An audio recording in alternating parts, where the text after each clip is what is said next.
വ്ളോഗ്സിൻ്റെ പുതിയൊരു വീഡിയോയിലേക്ക് വീണ്ടും സ്വാഗതം. നമ്മൾ വീണ്ടും എത്തിയിരിക്കുന്നത് നമ്മുടെ സ്വന്തം സുളോജി അഥവാ സുവോളജിക്കൽ പാർക്കിൽ തന്നെയാണ്. ഇന്നത്തെ പ്രത്യേകത എന്ന് വെച്ച് കഴിഞ്ഞാൽ ഇന്നത്തെ പ്രത്യേകത നമ്മുടെ ഡബിൾ ഡെക്കർ ബസ് ഇന്ന് തൊട്ട് ഓട്ടം തുടങ്ങുകയാണ് ഗൈസ്. അപ്പോൾ നമുക്കത് ബസ്സൊക്കെ വരുന്ന കണ്ട് അതിലേക്ക് കയറാൻ പറ്റുമെന്ന് നോക്കിയിട്ടൊക്കെ വരാം. ഓക്കെ, നമ്മൾ ബസ്സിൽ കയറാൻ പറ്റുമെന്ന് നോക്കട്ടെ. എന്താ അവസ്ഥ?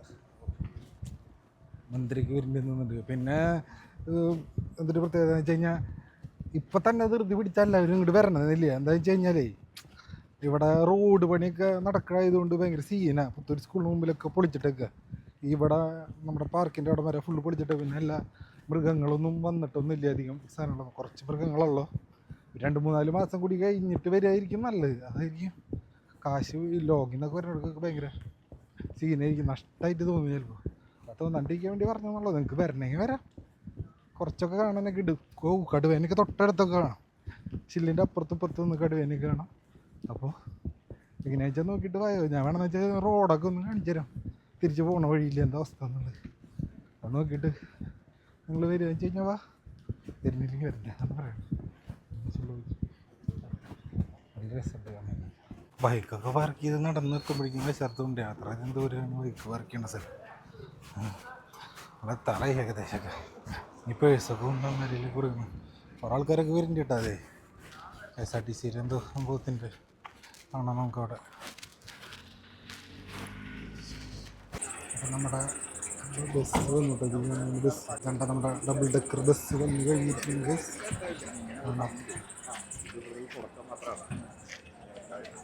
കൊള്ളാട്ടോ. അത് മറ്റേ ബസ് ഒരു ചടച്ച ബസ്സായിരുന്നു. പക്ഷേ ഇത് കിടിലം ബസ്സായില്ല. കാണാൻ നല്ല ഭംഗിയൊക്കെ ഉണ്ട്. അടിപൊളി സാധനം. സൈഡിലൊക്കെ നല്ല കിടിലം കാച്ചി തൃശ്ശൂരിൻ്റെ വർക്കൊക്കെ സെറ്റ് ചെയ്തിട്ടുള്ള ഒരു കിടിലം ബസ് ആയിരുന്നു ഈ വട്ടം വന്നത്. കഴിഞ്ഞ വട്ടം വന്നത് ഏതോ നോർമൽ ബസ് തട്ടിക്കൂട്ട് സാധനമായിരുന്ന സെറ്റ്. ഓ, വേറെ ലെവല് ലുക്കാട്ടോ. അത് കാണുമ്പോൾ തന്നെ നമുക്ക് മനസ്സിലാവും. മറ്റേത് ഏതോ സാധാരണ ഒരു ബസ് തട്ടിക്കൂട്ടി സെറ്റ് ചെയ്ത് കൊടുക്കുന്നതായിരുന്നേ. ഇത് ചോദിക്കിട്ടില്ല സാധനം. അതിൻ്റെ കേട്ടോ വർക്കൊക്കെ വേറെ ലെവലിലേക്ക് പോയിട്ട് എന്തൊക്കെയായിരുന്നു. തൃശ്ശൂർ KSRTC തൃശ്ശൂർ എന്നൊക്കെ എഴുതിയിട്ട് വേണ്ട സാധനം. അത് സ്റ്റിക്കറൊക്കെ എനിക്ക് വെച്ചാൽ ആ വർക്ക് ചെയ്തിട്ടുള്ള സാധനങ്ങളൊക്കെ പടച്ചത് നോക്കി. തൃശ്ശൂരിൻ്റെ തനതായ സാധനങ്ങൾ മുഴുവൻ ഉണ്ട് ഈ വണ്ടിയിൽ. സുവോളജിക്കൽ പാർക്ക് കാണുന്ന രീതിയിൽ സെറ്റ് ചെയ്ത് വർക്ക് ചെയ്ത് നിർത്തില്ല. ഓ കിടില്ല ലെവലിട്ടായി കേട്ടോ. ഇതെന്തൊക്കെയായാലും പൊളിച്ചുട്ടാ. അതാണ് സെറ്റായി. എല്ലാവരും നമുക്കതിന് മുമ്പിൽ നിന്ന് ഫോട്ടോ എടുക്കാൻ നിൽക്കണ പാർക്കിൻ്റെ സാധനം കിടിലും ബസ്സാണ് കേട്ടോ. സാധനം മീഡിയക്കാരൊക്കെ ഉണ്ട്. റോഡ് മീഡിയക്കാർ മറ്റേർ മൊത്തണ്ട് വണ്ടിയിൽ ഫ്രണ്ടിൽ സീറ്റുകളൊക്കെ സെറ്റ് കിട്ടും.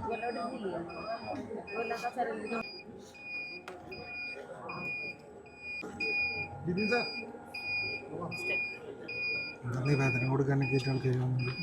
ഇവിടെ ഇവിടെ എന്തോ പ്രശ്നങ്ങൾ നോക്കാം. അറിയില്ല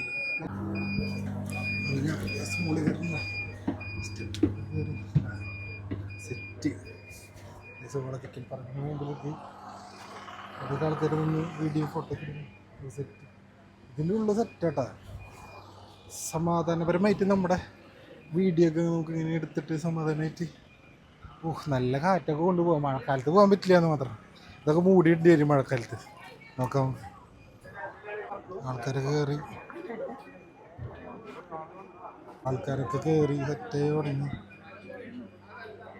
ഇവരടിയിൽ നിൽക്കുന്നുണ്ട്. ഇതിൻ്റെ അടിയിൽ മൂളിക്ക് കയറിയിട്ടുണ്ട്. ഇന്ത്യയുടെ ബജറ്റും ഏതോ വാർത്ത ഏഷ്യാനെറ്റ് ന്യൂസും മനോരമ ന്യൂസും 24 ന്യൂസും സെക്കൻഡ് മാൻ ന്യൂസുകാരോടുണ്ട്. നമ്മുടെ നിൽക്കുന്നത് തൃശ്ശൂർ പാർക്കിൻ്റെ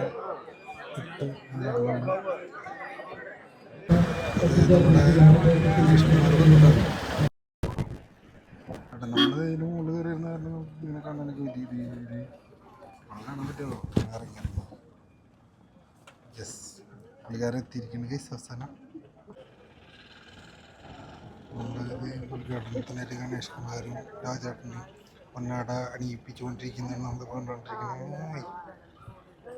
നോക്കി കഴിഞ്ഞിട്ട് അവിടെ വാച്ച് ഏതാണോ കിട്ടില്ല വാച്ച് കഴിഞ്ഞിട്ട്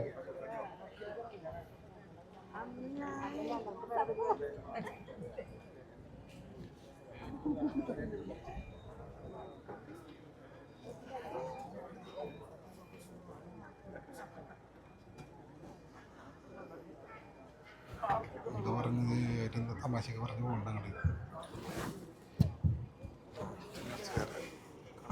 സന്ദർശകർക്ക് മുഴുവൻ സഞ്ചരിക്കാൻ വേണ്ടിയാണ് ഇന്നിപ്പോൾ ഡബിൾ ഡെക്കർ ബസ് ഇവിടെ എത്തിച്ചേർന്നിട്ടുള്ളത്. ഈ പരിപാടിയിൽ നമ്മുടെ പ്രിയപ്പെട്ട ഗതാഗത വകുപ്പ് മന്ത്രി കെ പി ഗണേഷ് കുമാർ, അതുപോലെ തന്നെ നമ്മുടെ MLA-യും റവന്യൂ വകുപ്പ് മന്ത്രിയുമായിട്ടുള്ള അഡ്വക്കേറ്റ് കെ രാജൻ, തൃശ്ശൂർ ജില്ലാ panchayat president Mary Thomas, block panchayat president Sreevidya Rajesh, അങ്ങനെ പ്രമുഖരെല്ലാം ചടങ്ങിൽ സംബന്ധിക്കുന്നുണ്ട്. പരിപാടിക്ക് സ്വാഗതം പറയുന്നതിന് വേണ്ടി നമ്മുടെ സ്പെഷ്യൽ ഓഫീസർ വർഗീസ് സാർ ക്ഷണിക്കും.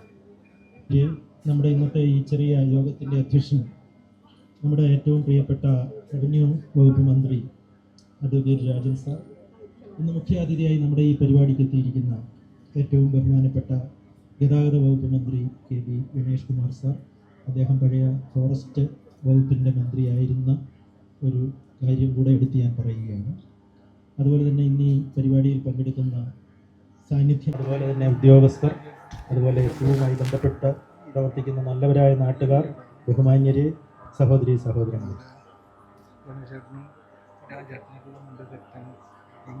നമ്മുടെ ഒരു ചിരകാല സ്വപ്നങ്ങൾ ഓരോരുത്തരുടെയായി പേര് പറഞ്ഞാൽ നേരമെടുക്കും എന്നുള്ളത് കൊണ്ട് അതിലേക്ക് കിടക്കുന്നില്ല. ഇന്ന് നമ്മളെ സംബന്ധിച്ചിടത്തോളം വളരെ സന്തോഷകരമായിട്ടുള്ളൊരു ദിവസമാണ്. ഞാൻ ആലോചിക്കുകയാണ്, കേരളത്തിൻ്റെ ആദരണീയനായിട്ടുള്ള ഗതാഗത വകുപ്പ് മന്ത്രിയുടെ മുമ്പാകെ ഇത്തിരി പേടിച്ചിട്ടും മറ്റൊന്നും കൊണ്ടല്ല, സർക്കാരിൻ്റെയും പ്രത്യേകിച്ച് KSRTCയുടെയും ഒക്കെ സ്ഥിതി പൊതുവിലൊന്ന് ഉയർത്തിക്കൊണ്ടുവരാൻ അദ്ദേഹം നേതൃത്വപരമായി പങ്കുവഹിച്ചെങ്കിലും ചെലവഴിക്കാൻ അധിക കാശുണ്ടോ എന്ന ഭീതിയോടെ സത്യത്തിൽ മടിച്ചാണ് ഒരാഗ്രഹം പ്രകടിപ്പിച്ചത്. തിരുവനന്തപുരത്ത് നല്ല മനോഹരമായിട്ടുള്ള ഡബിൾ ഡെക്കറാണ് കാണുന്നത്. പോയിക്കൊണ്ടിരിക്കുന്നത് കാണുമ്പോൾ നമുക്കൊരു കൊതി തോന്നും. പിന്നെ എറണാകുളത്തേക്കും അത് വരുന്നു എന്ന് കേട്ടു. സുവോളജിക്കൽ പാർക്കിലേക്ക് അത്തരത്തിൽ ഒരു യാത്ര നമുക്ക് സാധ്യമാകുമോ എന്ന ആലോചന പലതവണ നടത്തി നോക്കി. യഥാർത്ഥത്തിൽ സുവോളജിക്കൽ പാർക്ക് കേവലം മൃഗങ്ങളുടെ എണ്ണം നോക്കാനും മൃഗങ്ങളുടെ കാഴ്ച കാണാനും മാത്രമുള്ളൊരു മൃഗശാലയല്ല. ഞാൻ നേരത്തെ പറയുമായിരുന്നു, നമ്മുടെ കയ്യിൽ 5 കടുവയുണ്ട്. 5 കടുവയെ തൃശ്ശൂരിലെ സൂവിലാണെങ്കിൽ 5 കൂട്ടിലാക്കി പ്രദർശിപ്പിക്കാം. ഇവിടെ പക്ഷേ ആ കെയ്വിനകത്ത് ഒരു കടുവയെ പുറത്തേക്ക് ഇറക്കാൻ പറ്റും, ബാക്കി 4 ഗാലറിയിലിരിക്കുന്നു. പിന്നെ അതിനെ കയറ്റുമ്പോഴാണ് അടുത്തത് പുറത്തിറക്കാൻ പറ്റുക. കാരണം ഇത്ര കിലോമീറ്റർ ചുറ്റളവിൽ ഒരു കടുവ മാത്രമേ പ്രവേശിക്കാൻ പാടുള്ളൂ എന്നുള്ളതാണ്. മറ്റൊന്നിനെ കണ്ടാൽ ഒന്നേ ബാക്കി വയ്ക്കൂ. അപ്പം അതുകൊണ്ട് ഓരോന്നോരോന്നായി ഇറക്കാൻ പറ്റും. മൃഗങ്ങളുടെ എണ്ണമല്ല പ്രധാനമായിട്ടും ഇവിടെ നോക്കുക. ഇതൊരു അസാമാന്യമായിട്ടുള്ള പ്രകൃതിയുടെ പഠനശാലയാണ്. വ്യത്യസ്തങ്ങളായിട്ടുള്ള മരങ്ങളെല്ലാം നട്ട് ജോൺകോ ഡിസൈൻ ചെയ്തതുപോലെ 1 വർഷം കൂടി കഴിഞ്ഞാൽ ഒരു കാടിൻ്റെ ആവാസ വ്യവസ്ഥയിലേക്ക് പോകാൻ പോകുന്ന ഒരിടത്ത് പ്രകൃതിയോട് ചേർന്ന് നിന്നുകൊണ്ട് മൃഗങ്ങൾ എങ്ങനെ ജീവിക്കുന്നു എന്ന് മനുഷ്യർക്ക് കാണാൻ പറ്റിയ ലോകത്തിലെ ഏറ്റവും നല്ല ഒരു പ്രകൃതി പഠനശാല. ഇന്ത്യയിൽ എല്ലായിടത്തും ഇതുമായി ബന്ധപ്പെട്ട് പര്യടനം നടത്തിയിട്ടുള്ള സ്പെഷ്യൽ ഓഫീസർ പറഞ്ഞത്, ഇന്ത്യയിൽ ഇത്ര മനോഹരമായ വിധത്തിൽ പരിസ്ഥിതി ആവാസ വ്യവസ്ഥകളെ ചേർത്തിണക്കിയിട്ടുള്ള ഒരു സുവോളജിക്കൽ പാർക്ക് ഉണ്ടാകില്ല. ഈ പരിസ്ഥിതി ആവാസ വ്യവസ്ഥകൾക്കിടയിലൂടെ നമുക്ക് താഴെ നിന്ന് കാണാൻ പറ്റുന്നതിനേക്കാൾ മനോഹരമായിട്ടുള്ള 3 കുന്നുകളുടെ നടുവിലുള്ള ഈ പ്രദേശത്ത് ഒന്ന് യാത്ര ചെയ്യാൻ ഒരു ഡബിൾ ഡെക്കർ ബസ്സിന് പറ്റുമോ എന്ന ചോദ്യം മനസ്സിൽ അങ്കുരിച്ചപ്പോൾ തന്നെ പ്രിയപ്പെട്ട സുഹൃത്തും ജ്യേഷ്ഠ സഹോദര തുല്യനുമായിട്ടുള്ള കെ പി ഗണേഷ് കുമാറിനെ കണ്ട് അദ്ദേഹത്തിൻ്റെ മുമ്പാകെ MLA എന്ന ഭാവത്തോടെ അല്ലെങ്കിൽ MLA എന്ന വിധത്തിൽ ഞാൻ അദ്ദേഹത്തിന് ഇതുമായി ബന്ധപ്പെട്ട് ഒരു ഡബിൾ ഡെക്കർ ബസ് തൃശ്ശൂർ നഗരം ചുറ്റി പുത്തൂർ സുവോളജിക്കൽ പാർക്കിൽ വന്ന് പുത്തൂർ സുവോളജിക്കൽ പാർക്കിൻ്റെ അകത്തുകൂടി കയറി പുറത്തിറങ്ങാൻ പറ്റുമോ എന്ന് നോക്കാൻ വേണ്ടി ഒരു അപേക്ഷ അദ്ദേഹത്തിന് സമർപ്പിച്ചു. അദ്ദേഹം ഉടനടി തന്നെ MDക്ക് നിർദ്ദേശം കൊടുത്തു, നമുക്കൊരു ഡബിൾ ഡെക്കർ ബസ് ഒന്ന് പോയി പരീക്ഷിച്ച് അകത്ത് കയറി യാത്ര ചെയ്യാൻ പറ്റുന്ന പരുവത്തിലുണ്ടോ എന്ന് നോക്കണം. MDയുടെ നേതൃത്വത്തിൽ അവർ നിർദ്ദേശിച്ചനുസരിച്ചൊരു ബസ് അകത്ത് കയറി പോയി നോക്കിയപ്പോൾ സാധാരണ നിലയിൽ അങ്ങനെ പോകാം എന്നറിഞ്ഞു. ഞാൻ വളരെ അഭിമാനത്തോടെ ഒരു ഗവൺമെൻറ്റിൻ്റെ, ഒരു മന്ത്രിയുടെ ഇടപെടലുകളുടെ ഒരു പൊതു സ്വഭാവം കണ്ടു എന്ന് പറഞ്ഞാൽ, യഥാർത്ഥത്തിൽ ആ അപേക്ഷ വാങ്ങി പരിശോധിച്ച് മിനിറ്റുകൾക്കകം KSRTC തന്നെ ഒരു ബസ് മേടിക്കാനുള്ള നിർദ്ദേശം വാക്കാൽ തന്നെ അപ്പം കൊടുത്തു. പിന്നെ ഓർഡറായി അത് കൈമാറി. ഇന്ന് ഈ ബസ് വരുമ്പോൾ ഞങ്ങൾ മനസ്സിലാക്കുന്നുണ്ട്, 1,98,00,000 രൂപ, അങ്ങനെ പറഞ്ഞാൽ 2 കോടി രൂപ കൊടുത്താണ് KSRTC ഇങ്ങനെ ഒരു ബസ് വാങ്ങി ഈ നാടിൻ്റെ അഭിമാനകരമായിട്ടുള്ള യാത്രയ്ക്ക് വേണ്ടി തയ്യാറാക്കി നൽകിയത്. എത്ര പറഞ്ഞാലും മതിയാവാത്ത വിധത്തിലുള്ള സന്തോഷമാണ് ഞങ്ങൾക്ക് ഇടയിലുള്ളത്. KSRTCയുടെ ഒരു പഴയ വണ്ടി കൊണ്ടുവന്നൊരു ട്രയൽ റൺ നടത്തണം എന്ന് പറഞ്ഞു. കാരണം ഇനി പോകുമ്പോൾ ഇവിടെ ബസ്സൊക്കെ വാങ്ങിയിട്ട് കാശും ചിലവാക്കിയിട്ട് കയറാൻ പറ്റാതെ പോയാലോ ഞാനും ബഹുമാനപ്പെട്ട മന്ത്രിയും കൂടി അതിനകത്ത് കയറി തൃശ്ശൂരിൽ നിന്ന് അത് വരുന്ന വഴിയിലൂടെ തന്നെ നേരെ ഇതിനകത്ത് കയറി പൂർണ്ണമായും ഒരു റൗണ്ട് കറങ്ങി തിരിച്ചു വന്ന് അത് പറ്റും എന്നുറപ്പിച്ചപ്പോൾ എന്നാൽ പിന്നെ വണ്ടിക്ക് അഡ്വാൻസ് കൊടുത്തോളാനുള്ള നിർദ്ദേശം ഇവിടെ വെച്ചു തന്നെ ആ മിനിറ്റിൽ കൊടുത്തു. അത് കിട്ടി. അന്ന് ഞങ്ങൾ ആ വണ്ടിയിൽ കയറി യാത്ര ചെയ്ത് പോരുന്ന ചിത്രങ്ങൾ മാധ്യമപ്രവർത്തകർ പരത്തിയത് കണ്ട് പലരും പറഞ്ഞു അദ്ദേഹത്തിന് മന്ത്രിയുടെ മുമ്പിലുള്ളൊരു സ്വാധീനം വെച്ചിട്ട് ഒരു പഴയ വണ്ടി എറണാകുളത്ത് നിന്നെടുത്ത് ഒരു സ്റ്റണ്ട് നടത്തിയതാകും. സ്റ്റണ്ട് നടത്തുന്നവർക്ക് അങ്ങനെയൊക്കെ തോന്നും. പക്ഷേ ഞങ്ങൾ എപ്പോഴും അഭിമാനത്തോടു കൂടി പറയാറുള്ളത് ഇടതുപക്ഷ ജനാധിപത്യ മുന്നണി ഗവൺമെൻറ്റിൽ ഞങ്ങൾ മന്ത്രിമാരുടെ ഒരു നേട്ടം എന്ന് ഞങ്ങൾ അഭിമാനിക്കുന്നത് ഞങ്ങൾ പറഞ്ഞൊരു വാക്കും ഞങ്ങൾ പറഞ്ഞൊരു വാഗ്ദാനവും ഞങ്ങൾ ഇട്ടൊരു കല്ലും ഞങ്ങൾ പറഞ്ഞു വെച്ചൊരു ബോർഡും എടുത്തു വീട്ടിലേക്ക് കൊണ്ടുപോകേണ്ട ഗതികേട് ഇതുവരെ ഉണ്ടായിട്ടില്ല എന്നുള്ളത് കൊണ്ട് വളരെ ആത്മാഭിമാനത്തോടെ എത്ര നന്ദി പറഞ്ഞാലാണ് മന്ത്രിയോട് മതിയാവുക എന്ന് ഞങ്ങൾക്കറിയില്ല. നല്ല തിരക്ക് പിടിച്ച സമയമാണ്. മന്ത്രി തന്നെ നേരിട്ട് വിടത്തണം എന്ന് പറഞ്ഞു. ഇന്ന് അതിമനോഹരമായി നിർമ്മിക്കാൻ പോകുന്ന KSRTC ബസ് സ്റ്റാൻഡിൻ്റെ തറക്കല്ലിടാനുള്ള ചടങ്ങ് കൂടി ഞങ്ങൾക്ക് ഒരുമിച്ച് നിർവഹിക്കേണ്ടതുണ്ട് എന്നുള്ളത് കൊണ്ട് കൂടുതൽ സംസാരത്തിന് മുതിരുന്നില്ല. രാവിലെ എറണാകുളത്തെ ബസ് സ്റ്റേഷൻ ഉദ്ഘാടനം ചെയ്തിട്ടാണ് അദ്ദേഹം വരുന്നത്. തീർച്ചയായിട്ടും ഇതൊരു അഭിമാന നിമിഷമാണ്. എത്ര പറഞ്ഞാലും മതിയാവാത്ത വിധത്തിൽ തൃശ്ശൂരിൻ്റെ നഗര കാഴ്ചകൾ കണ്ട് ഈ ബസ് ഡിസൈൻ ചെയ്തപ്പോഴും മന്ത്രി പ്രത്യേകം ശ്രദ്ധിച്ച് എന്നെ അത് കാണിച്ചു. അതിൽ തൃശ്ശൂരിൻ്റെ പുലിക്കളിയുണ്ട്, തൃശ്ശൂരിൻ്റെ പൂരമുണ്ട്, കലാമണ്ഡലത്തിൻ്റെ കഥകളിയുണ്ട്, സുവോളജിക്കൽ പാർക്ക് അറിയിക്കുന്ന മൃഗങ്ങളുണ്ട്. എല്ലാം കൂടി ഈ നാടിൻ്റെ അഭിമാനകരമായിട്ടുള്ള എംബ്ലത്തോടെ തൃശ്ശൂരിന് വേണ്ടി ഒരു ബസ് നൽകിയതിന് തൃശ്ശൂർ ജില്ലയുടെ ചുമതലക്കാരനായ മന്ത്രി എന്ന നിലയിൽ കൂടി ഞങ്ങൾ ഒരുമിച്ച് ക്യാബിനറ്റിൻ്റെ ഭാഗമാണെങ്കിലും അളവില്ലാത്ത നന്ദി ബഹുമാനപ്പെട്ട മന്ത്രിക്ക് രേഖപ്പെടുത്താൻ ഞാൻ ഈ അവസരം ഉപയോഗിക്കുന്നു. KSRTC ഇപ്പോൾ ലാഭകരമാണ്. KSRTC ലാഭകരമാണെന്ന് മാത്രമല്ല ഇന്നേ വരെ കണ്ടിട്ടില്ലാത്ത വഴികളിലൂടെ ഒഴുകി ഇറങ്ങി KSRTCയുടെ യാത്രാ ട്രിപ്പുകൾ ടൂറിസ്റ്റ് സംവിധാനങ്ങളെല്ലാം കൂടി KSRTC ഒരു കാലത്ത് അടച്ചു പൂട്ടാനുള്ള ഭീഷണിയെ നേരിട്ട ഈ പണിക്ക് ഞാനില്ല എന്ന് ട്രാൻസ്പോർട്ട് മന്ത്രിമാർ പദം പറഞ്ഞു പോയ ഒരു KSRTCയെ മന്ത്രിയാകാൻ തിരക്കുണ്ടാകുന്ന വിധത്തിൽ KSRTC ലാഭകരമാക്കി മാറ്റാൻ നേതൃത്വം നൽകിയ ബഹുമാനപ്പെട്ട മന്ത്രിക്ക് ഹൃദയത്തിൽ തട്ടിയ അഭിനന്ദനമാണ് ഈ കേരളം മുഴുവൻ രാഷ്ട്രീയത്തിന് അതീതമായി നേരുന്നത്. അദ്ദേഹത്തെ സ്നേഹപൂർവ്വം ആദ്യം സംസാരിക്കാൻ, പിന്നെ വണ്ടി ഫ്ലാഗ് ഓഫ് ചെയ്യാൻ, അത് കഴിഞ്ഞ് പിന്നെ ബസ് ഓടിക്കാൻ, അതും കഴിഞ്ഞ് ബസ്സിൻ്റെ മുകളിൽ കയറി യാത്ര ചെയ്യാൻ 4 പണിക്ക് ഒരുമിച്ച് ക്ഷണിച്ചുകൊണ്ട് മന്ത്രി ഒന്ന് ബസ് ഓടിക്കണം, അതിന് മുകളിലൊന്ന് കയറണം, ഇത്തിരി ദൂരം യാത്ര ചെയ്യണം, അത് കഴിഞ്ഞിട്ട് നമുക്കിറങ്ങാം. തീർച്ചയായിട്ടും ആ വിധത്തിൽ 4 പണികൾ കൂടി ഒരുമിച്ച് നിർവഹിക്കാൻ ബഹുമാനപ്പെട്ട മന്ത്രിയെ ക്ഷണിച്ചുകൊണ്ട് ഞാൻ എൻ്റെ വാക്കുകൾ അവസാനിപ്പിക്കുന്നു. നമസ്കാരം.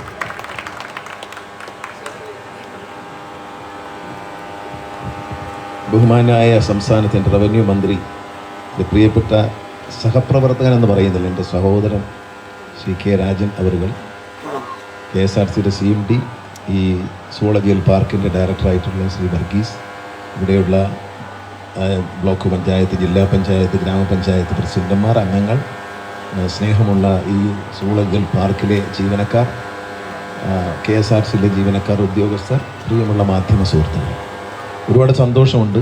വാക്ക് പാലിക്കും എന്ന് മന്ത്രി വാക്ക് പാലിക്കുന്നവനാണെന്ന് ഹൈബി ഈഡൻ പറഞ്ഞത് ഇന്ന് ഞങ്ങൾ വാർത്തയിലൂടെ കൊടുത്തുകൊണ്ടിരിക്കുകയാണ്.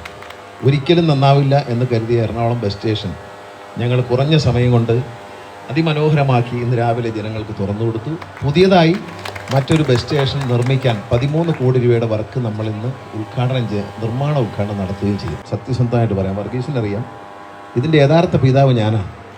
കാരണം 26 ഇന്ത്യയുടെ ചരിത്രത്തിൽ 26 വർഷം 2011-12 ഞാൻ മന്ത്രിയായിരിക്കുമ്പോഴാണ് ഞാൻ ഇതിൻ്റെ ഒരു മൃഗശാല തൃശ്ശൂർ വരുമ്പോൾ എല്ലാവരും പരാതി പറയും 11 ഏക്കറിൽ മൃഗങ്ങൾ ശ്വാസം മുട്ടുകയാണ് തൃശ്ശൂർ ടൗണിൻ്റെ നടുവിൽ എന്ന് പറഞ്ഞപ്പോൾ ഞാനൊരു ആശയമുണ്ടായി. ഇവിടെ ഒരു 10-300 ഏക്കർ സ്ഥലം കിടപ്പുണ്ട് വനം വകുപ്പിനെന്ന് അറിഞ്ഞപ്പോൾ. ഇവിടെ കംപ്ലീറ്റ് മുളയായിരുന്നു. ഞാൻ ഈ സ്ഥലം വന്ന് കണ്ടിട്ട് അന്ന് വർഗീസ് എന്നോടൊപ്പം ജോലി ചെയ്തിട്ടുണ്ട്. എന്നോടൊപ്പം ജോലി ചെയ്തതിൽ ഏറ്റവും മിടുക്കരായ ഉദ്യോഗസ്ഥരിൽ ഒരാളാണ്, പ്രമുഖനാണ് വർഗീസ്. വർഗീസ് ഇതിൻ്റെ ചുമതല ഏറ്റെടുത്തപ്പോൾ ഞാൻ രാജനോട് പറഞ്ഞു, രാജ അത് ഒന്നും പേടിക്കാനില്ല, വർഗീസ് ആണെങ്കിൽ ഓക്കെ ആണെന്ന് പറഞ്ഞു.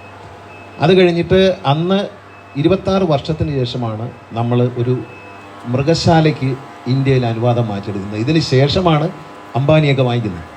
26 വർഷത്തിനിടയിൽ ആരും വാങ്ങിച്ചിട്ടില്ല. അങ്ങനെ നമ്മൾ പോയി അപേക്ഷ കൊടുത്ത് വനം വകുപ്പിൽ നിന്ന് ജോൺ കോ എന്ന് പറയുന്ന ഒരു ഡിസൈനറെ, അദ്ദേഹമാണ് ദുബായ് മൃഗശാല ഡിസൈൻ ചെയ്തത്. ഞാൻ ഒട്ടും കുറച്ചില്ല, അന്ന് ദാരിദ്ര്യത്തിൻ്റെ മുകളിൽ ദാരിദ്ര്യമാണ് വനം വകുപ്പിൽ, എന്നിട്ട് ഒട്ടും കുറച്ചില്ല, സായിപ്പിനെ തന്നെ കൊണ്ടുപോയി. അങ്ങനെ അദ്ദേഹം വന്ന് ഇതെല്ലാം വരച്ചു തന്നു. അവരുമായി സ്ഥിരം ഡിസ്കഷൻ ഉണ്ടായിരുന്നു. അപ്പോൾ മൃഗശാല പരിചയമുള്ള ഒരു ഉദ്യോഗസ്ഥൻ നമ്മുടെ കൂടെ ഉണ്ടായിരുന്നു അന്ന്, യാലക്കി എന്ന് പറഞ്ഞിട്ട്. അദ്ദേഹമാണ് ഡൽഹിയിൽ പോയതും ഇതിൻ്റെ അനുവാദം വാങ്ങിയതൊക്കെ അദ്ദേഹമാണ്. വാങ്ങിക്കൊണ്ട് വന്നു. നമ്മൾ ഉമ്മൻചാണ്ടി സാറും ഞാനും കൂടെ ഇതിന് കല്ലിട്ടു. പക്ഷേ കല്ലിട്ടതേ ഉള്ളൂ, അവിടെ കിടന്നുപോയി. പിന്നെ ഇടതുമുന്നണി സർക്കാർ വന്ന് കിഫ്ബി രൂപീകരിച്ചപ്പോഴാണ് ഇതിന് ആത്മാവും ജീവനും വെച്ചത് എന്നുള്ളതിൽ വളരെ സന്തോഷമാണ്. കാരണം കല്ലിട്ടിട്ട് പോയെങ്കിലും അതിൻ്റെ പുറത്ത് കാട് പിടിച്ചതല്ലാതെ ഒരു ഉത്തരവാദിത്വമില്ലാത്ത സമീപനമാണ്. ഞാൻ മന്ത്രിസ്ഥാനം ഒഴിഞ്ഞു, അത് കഴിഞ്ഞ് തിരുവഞ്ചൂർ രാധാകൃഷ്ണൻ വന്നു, മിടുക്കനായ അദ്ദേഹം അത് ചെയ്തില്ല. ഇതെല്ലാം കഴിഞ്ഞപ്പോൾ രാജൻ MLA ആയിട്ട് വന്നു. രാജൻ അതിനുവേണ്ടി പരിശ്രമം ആരംഭിച്ചു. ഒന്നാം പിണറായി സർക്കാരിൻ്റെ കാലത്ത് തന്നെ കിഫ്ബിയിലൂടെ 300 കോടി രൂപ അനുവദിച്ചുകൊണ്ട് ഈ പദ്ധതി നിർമ്മിച്ചുകൊണ്ട് വലിയൊരു പദ്ധതിയാണ്. ഈ പദ്ധതിയുടെ സാധ്യത എന്ന് പറയുന്നത് അപാരമായ സാധ്യതയാണ്. അതായത് ഇവിടെ ഈ മൃഗങ്ങളെ, ഇനി പല മൃഗങ്ങളും വംശനാശം സംഭവിക്കുകയാണ്. ഇതൊരു സുവോളജിക്കൽ പാർക്കല്ല, ഇതൊരു റിസർച്ച് സെൻ്ററായി മാറും. അതായത് സുവോളജിയിൽ ഡോക്ടറേറ്റ് എടുക്കാൻ വരുന്ന കുട്ടികൾക്ക് തുടർ പഠനം നടത്താനുള്ള ഒരു പഠനശാലയായി ഇത് മാറണം. വെറുതെ മൃഗങ്ങളെ കണ്ടുപോകാനുള്ളൊരു സ്ഥലമായിട്ടല്ല ഞാൻ മനസ്സിൽ കണ്ടത്.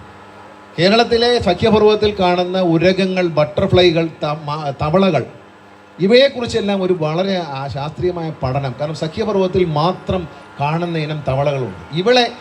ഇവരെ കൊണ്ടുവന്ന് ബ്രീഡ് ചെയ്യണം, ഇൻക്ലൂഡിങ് ആന. ഏഷ്യൻ എലിഫൻസ് വരെ അന്യം നിന്ന് പോകാൻ പോവുകയാണ്. ഇൻക്ലൂഡിങ് ആനയെ ഇവിടെ ബ്രീഡ് ചെയ്യണം, കടുവയെ, മറ്റ് മൃഗങ്ങളെയെല്ലാം ഇവിടെ ബ്രീഡ് ചെയ്ത് ഇവിടെ ജനിച്ചതിന് ശേഷം മറ്റ് മൃഗശാലകൾക്ക് കൈമാറാൻ കഴിയുന്ന തരത്തിലുള്ള റിസർച്ച്. ഇപ്പോൾ ആനയെ തന്നെ എന്താണ് ബ്രീഡ് ചെയ്യാൻ പറ്റാത്തത്? ആനയ്ക്ക് 2 തരം ഹീറ്റുണ്ട്. അത് മനസ്സിലാക്കണം, ആന അറിയുന്നവർക്കേ മനസ്സിലാവുള്ളൂ. ആന ഹീറ്റുണ്ടെന്ന് കാണിക്കുന്ന സമയത്ത് അത് ഒരിക്കൽ അതുമായി പെണ്ണാനെ ആണേനോട് ഒരുമിച്ച് വിട്ടാൽ കുട്ടി ഉണ്ടാവില്ല. അത് ഫോൾസ് ഹീറ്റാണ്. പിന്നെ അത് രണ്ടാമത് ഒരു ഹീറ്റ് വരും. അത് തിരിച്ചറിഞ്ഞ് ആനയെ അതനുസരിച്ച് അതിനെ ഇണചേരാൻ അനുവദിച്ചാൽ മാത്രമേ ആന പ്രസവിക്കത്തുള്ളൂ, അല്ലാതെ ആന പ്രസവിക്കത്തില്ല. ആനയെ പ്രസവിപ്പിക്കണം കേരളത്തിൽ, കാരണം ആനകളുടെ എണ്ണം കുറഞ്ഞു. കേരളത്തിന് പുറത്തുനിന്ന് ആനയെ കൊണ്ടുവരാൻ അനുവദിക്കണം. തൃശ്ശൂർ പൂരം അടക്കമുള്ള പൂരങ്ങൾക്ക് അടുത്തൊരു 3-4 വർഷം കഴിഞ്ഞാൽ ആനയുണ്ടാവില്ല. വേറെ പോലെ ആളുകൾ ആന എങ്ങനെയെങ്കിലും ഇല്ലാതാവട്ടെ എന്ന് ആഗ്രഹിക്കുന്നുണ്ട്. അവർക്ക് വേണ്ടിയല്ല ഞാൻ സംസാരിക്കുന്നത്. പൂരത്തിൻ്റെ പ്രൗഢി നിലനിർത്തണമെങ്കിൽ ആന ഉണ്ട്. ഒരു പൂരത്തല്ല, തൃശ്ശൂർ പൂരം എന്നല്ല, കേരളത്തിലെ ഉത്സവ ആചാരങ്ങൾ. ഗുരുവായൂർ ക്ഷേത്രത്തിൽ പോലും ആനകളുടെ എണ്ണം കുറയാണ്. ആനകളെ സംഭാവന ചെയ്യാൻ പലരും തയ്യാറാണ്, ഗുരുവായൂർ ക്ഷേത്രത്തിലേക്ക് നടക്കി വയ്ക്കാൻ തയ്യാറാണ്. പക്ഷേ അനുവാദം കൊടുക്കുന്നില്ല. വനം വകുപ്പ് അത് ചെയ്യണം. കാരണം അടിയന്തരമായി അക്കാര്യത്തിൽ ഒരു തീരുമാനമെടുത്തുകൊണ്ട് അന്യ സംസ്ഥാനങ്ങളിൽ നിന്നാണെങ്കിലും ആനയെ കൊണ്ടുവരണം. നമ്മുടെ ആനകളെ ബ്രീഡ് ചെയ്യണം. വനം വകുപ്പിൻ്റെ കയ്യിലുള്ള ആരോഗ്യമുള്ള ആന, പെണ്ണാനയുണ്ട്, ആണാനയുണ്ട്. ഇതിനെ നമ്മൾ ബ്രീഡ് ചെയ്ത് പുതിയ കുഞ്ഞുങ്ങളെ ഉണ്ടാക്കണം. അത് വനം വകുപ്പിന് മാത്രമേ കഴിയൂ, അല്ലെങ്കിൽ നമുക്ക് സ്വകാര്യ വ്യക്തികൾ. ഇപ്പോൾ എൻ്റെ കയ്യിൽ നല്ല ആരോഗ്യമുള്ള ഒരു ആനയുണ്ട്, പക്ഷേ അതിനെ ബ്രീഡ് ചെയ്യാൻ വനം വകുപ്പിന് താല്പര്യമുണ്ടെങ്കിൽ നാടൻ ആനയാണ്, കോന്നിന്ന് വാങ്ങിച്ചാൽ. ബ്രീഡ് ചെയ്യാൻ വനം വകുപ്പിന് പെടിയാന ഉണ്ടെങ്കിൽ, താല്പര്യമുണ്ടെങ്കിൽ ഞാൻ കൊടുക്കാൻ തയ്യാറാണ്. ഞാൻ മന്ത്രിയായിരിക്കുമ്പം ഞാൻ അങ്ങനെ ഒരു പരിപാടി ഇട്ടതാണ്. കാരണം ഈ ആനയെ ഉപയോഗിച്ച്, ചെറുപ്പക്കാരനായ ആനയാണ്, നല്ല ആരോഗ്യമുള്ള ആനയാണ്, കോന്നി ആന വനത്തിലെ ആനയാണ്. അതിനെ ഉപയോഗിച്ചിട്ട് വനം വകുപ്പിന് ആനക്കുട്ടിയെ ബ്രീഡ് ചെയ്തുണ്ടാക്കാം എന്നുള്ളൊരു പരീക്ഷണം നടത്താൻ ഒരുങ്ങിയതാണ്.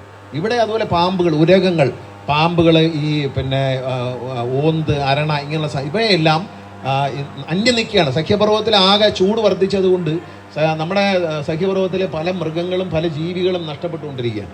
അതിനെയെല്ലാം നിലനിർത്താൻ, അതിനെ പ്രത്യുൽപാദനം നടത്തി അതിനെ നിലനിർത്താൻ കഴിയുന്ന തരത്തിൽ ഈ മൃഗശാല മാറണം.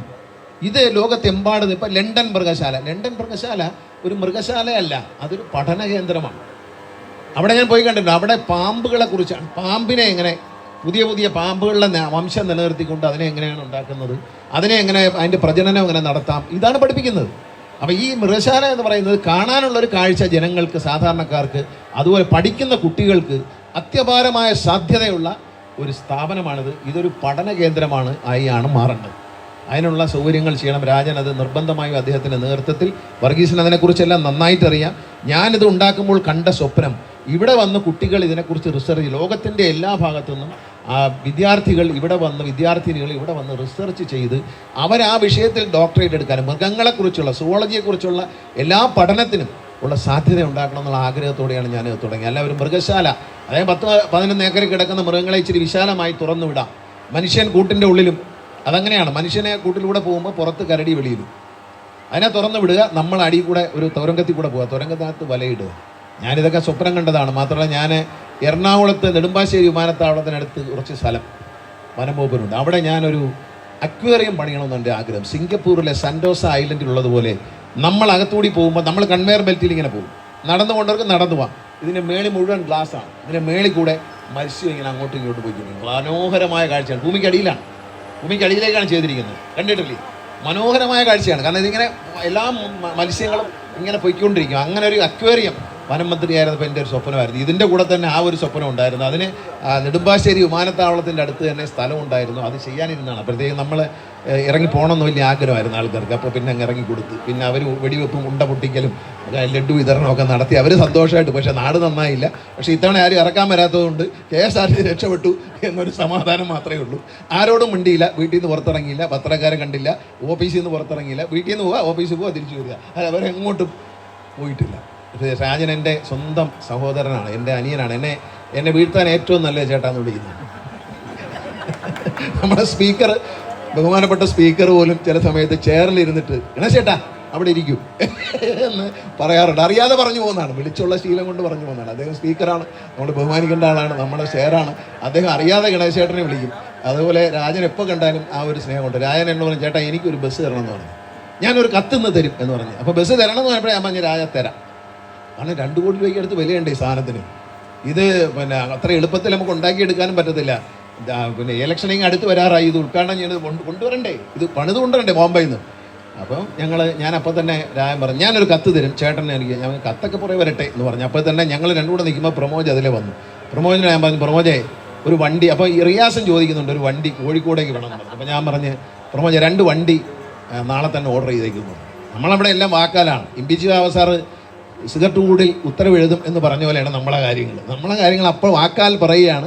പിറ്റേ ദിവസം ഒരു വണ്ടി ബുക്ക് ചെയ്തു, വണ്ടി വാങ്ങാൻ തീരുമാനിച്ചു. ഇപ്പോൾ വണ്ടി വന്നു, വളരെ സന്തോഷമുണ്ട്. 2 വണ്ടി, കോഴിക്കോട് ഒരു പച്ച കളർ വണ്ടിയാണ് വന്നേക്കുന്നത്. ഇത് ഡിസൈൻ ചെയ്യാൻ പറഞ്ഞപ്പോൾ എൻ്റെ മകനും അവൻ്റെ ഫ്രണ്ടും കൂടിയാണ് ഈ വോൾവോ ബസ് എല്ലാം ഡിസൈൻ ചെയ്തത്. എല്ലാ ബസ്സും അവരെ കൊണ്ട് തന്നെ ഇത് ഡിസൈൻ ചെയ്യിച്ചു. അപ്പോൾ തൃശ്ശൂരിൻ്റെ എല്ലാം മോഹിനിയാട്ടമുണ്ട്, തൃശ്ശൂർ പൂരമുണ്ട്, ചെണ്ടമേളമുണ്ട്, പഞ്ചവാദ്യം, അതുപോലെ പുലികളിയുണ്ട്, പിന്നെ നമ്മുടെ മാനുണ്ട്. നമ്മുടെ ഈ ഒരു മൃഗശാലയുമായി ബന്ധപ്പെട്ട ഒരു 2 മാനിനെയൊക്കെ വെച്ചിട്ടുണ്ട്. അപ്പോൾ അത് അങ്ങനെ ഒരു മനോഹരമായൊരു ഇതാണ്. ഈ ഒരു ട്രിപ്പ് വളരെ നന്നായിരിക്കും, വളരെ വിജയം കൈവരിക്കും. നമ്മൾ രാവിലെ 8 മണിക്ക് അവിടെ നിന്ന് പുറപ്പെട്ടു അല്ലേ? രാവിലെ 8 മണിക്ക് പുറപ്പെട്ട് 8:30 മണിക്ക്, അരമണിക്കൂർ കൊണ്ട് ഇവിടെ എത്തും. ഇവിടെ എത്തിക്കഴിഞ്ഞാൽ ഇവിടെ എല്ലാം അകത്തെല്ലാം കണ്ടതിന് ശേഷം ആ ട്രിപ്പ് അങ്ങനെ തന്നെ തിരിച്ചങ്ങോട്ട് പോയി വെയിലാകുന്നതിന് മുമ്പേ അങ്ങ് അവിടെ എത്തും. എത്തിക്കഴിഞ്ഞാൽ വൈകിട്ട് 3 മണിക്ക് വീണ്ടും അടുത്ത ട്രിപ്പ്. കാരണം പെരുവെയിലത്ത് രാജൻ എന്നെ അന്ന് കൊണ്ടുപോയിട്ട് എൻ്റെ കഥ കഴിച്ചളഞ്ഞ് ആ റൗണ്ടിൽ നിന്ന് തുടങ്ങി ഇവിടം വരെ അതിനകത്ത് ഇരുത്തി എന്നെ കൊണ്ടുവന്ന് ഞാനങ്ങ് കരിഞ്ഞു പോയി. അപ്പോൾ അതുകൊണ്ട് ആളുകളെ കരിക്കുന്നില്ല. നമ്മൾ 3 മണിക്ക് ശേഷം അത് അവിടെ നിന്ന് പുറപ്പെട്ട് ഇങ്ങോട്ട് വരും. വൈകിട്ട് ഇവിടെ വന്ന് മൃഗശാലയെല്ലാം അകത്ത് കയറി കറങ്ങിയതിന് ശേഷം തിരിച്ചു പോകും. അതുപോലെ തന്നെ രാജൻ ആവശ്യപ്പെട്ടൊരു കാര്യമാണ് 2 ഇലക്ട്രിക് ബസ്. കോർപ്പറേഷൻ്റെ ബസ്സൊന്നും അല്ല കേട്ടോ, തിരുവനന്തപുരം കോർപ്പറേഷൻ്റെ ബസ്സൊന്നും അല്ല, KSRTCയുടെ 2 ഇലക്ട്രിക് ബസ് ഇവിടെ കൊണ്ടുപോകുന്നുണ്ട്. ഇതിനകത്ത് പരിസ്ഥിതി സൗഹൃദത്തോടെ ഓടാൻ വേണ്ടിയിട്ടാണ്. ഇനി നാളെ രാവിലെ പറയാം ഞങ്ങളുടെ ബസ് എടുത്ത് തൃശ്ശൂരുണ്ട് എന്ന് പറയരുത്. KSRTCക്ക് 50 ബസ്സുണ്ട്, അതിൽ 2 ബസ് ഞങ്ങൾ ഇവിടെ കൊണ്ടുവന്നിട്ടുണ്ട്. അതിവിടെ എത്തിച്ചു കഴിഞ്ഞു, കിട്ടിയെന്ന് വർഗീസും പറഞ്ഞു. രാജൻ അന്ന് തന്നെ പറഞ്ഞു ചേട്ടാ ബസ് വന്നു എന്ന് പറഞ്ഞിട്ടുണ്ട്. അപ്പോൾ ആ ബസ് ഇവിടെ കൊണ്ടുവന്നിട്ടുണ്ട്. അതാണ് അകത്തുള്ള സർവീസ് നടത്തുന്നത്. ഇതും പുകയും മാലിന്യമൊന്നും ഇല്ലാത്ത ഇലക്ട്രിക് ബസ്സാണ്. 2 പടികളുണ്ട് മുകളിൽ കയറാൻ. എല്ലാ സേഫ്റ്റി മെഷേഴ്സും എടുത്തിട്ടുണ്ട്. ആവശ്യമുള്ള ക്യാമറ എല്ലാം വെച്ചിട്ടുണ്ട്.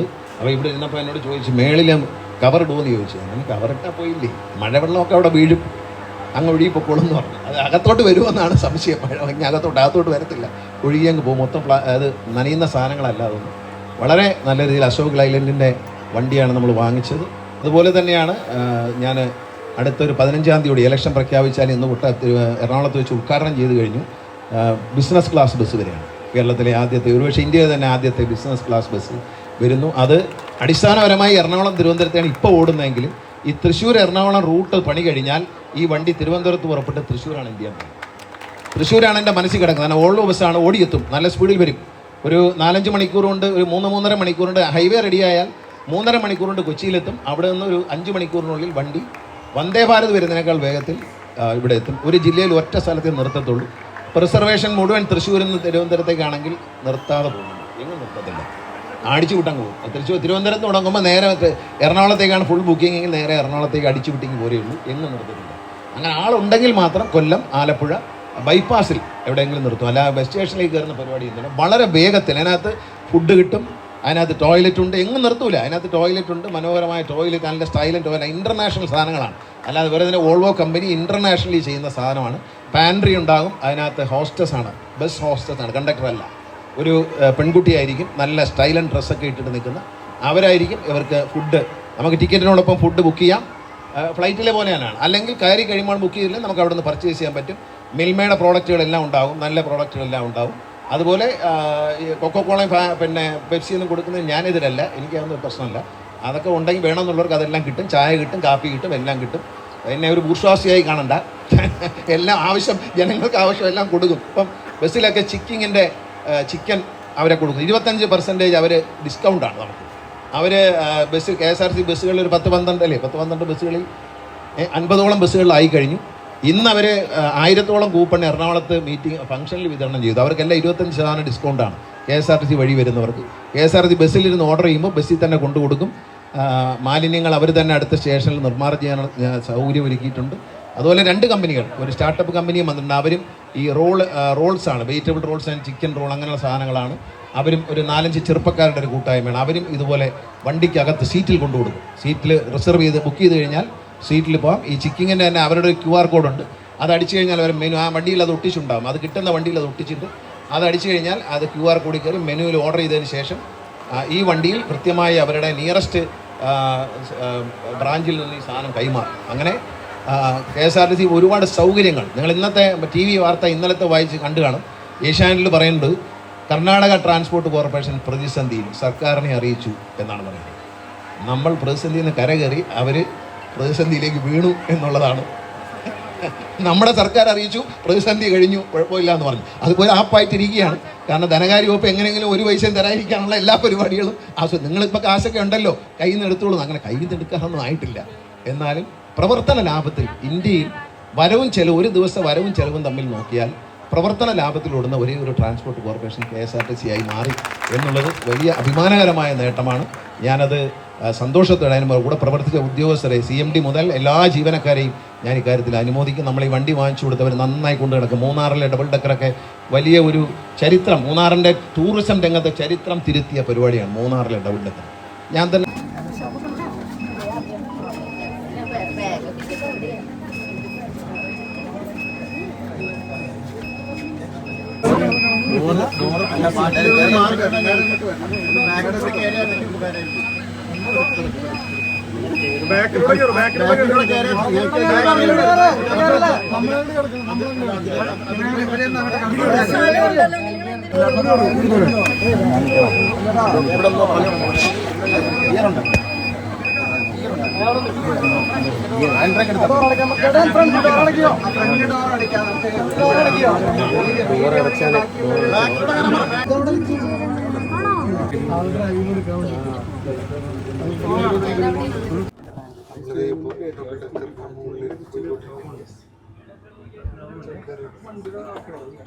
പ്രഭേ വണ്ടി ഇവിടുന്ന് പോന്നൂടാ, വണ്ടി ഇവിടുന്ന് പോന്നൂടാ.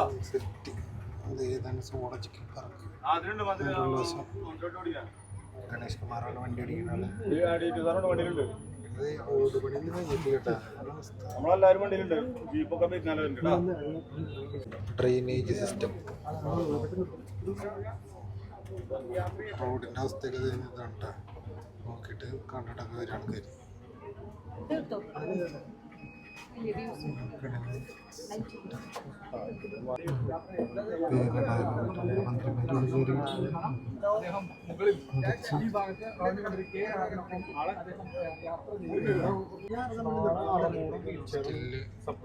പണി നടന്നുകൊണ്ടിരിക്കുന്ന ചെളി സെറ്റപ്പ്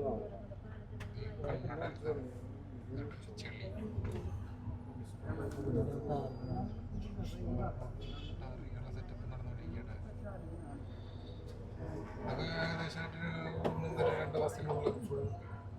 മാർഗശാല വരെയുള്ള ആ ലോറിനെ കണ്ട് മുകളിലാണ് നമ്മൾ ഇരിക്കുന്നത് കണ്ടത്. മേലെ വലിയ കണ്ണും കാച്ചി ട്രക്കിലാണ് താഴെ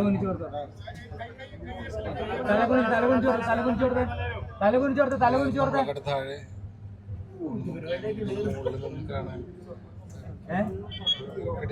എക്സ്പീരിയൻസ് ഇതിൻ്റെ ഉള്ളിൽ നിന്ന് യാത്ര ചെയ്യാൻ പാടില്ല കേട്ടോ. അത് കേബിളൊക്കെ വന്ന് തല പിടിക്കും. ആ ബസ്സൊക്കെ കുഞ്ഞു ബസ്സിട്ടാണ് ഇതിൽ കയറി കഴിഞ്ഞാൽ അതൊക്കെ ചെറിയ ബസ് ചെയ്യുക. ഇടയ്ക്കൊക്കെ ഒരു കുറുമ്പ് കൂട്ടങ്ങൾ പോണ പോലെ കുറേ പേര് ബൈക്കിലൊക്കെ പറയണം. ചെറുത് നോക്കുക ഇതിനായിട്ട് എന്താ കഴിയുന്നു അതിൻ്റെ മുകളിൽ കയറിയിരിക്കണം ഫീൽ. കേബിളൊക്കെ തലയിലടിക്കും. അപ്പൊ ഇരുന്ന് യാത്ര ചെയ്യാനുള്ളതാണ്. കൂട്ടങ്ങൾ പോലെ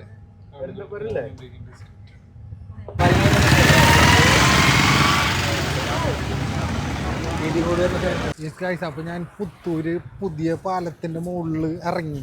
എന്താ വെച്ച് കഴിഞ്ഞാൽ ആ ബസ് ടൗണിൽ പോയി കഴിഞ്ഞാൽ തിരിച്ചു വരലുണ്ടാവില്ല. KSRTC അവിടെ വേറെ ഉദ്ഘാടനം കൂടി ഉണ്ടെന്നാണ് പറഞ്ഞത്.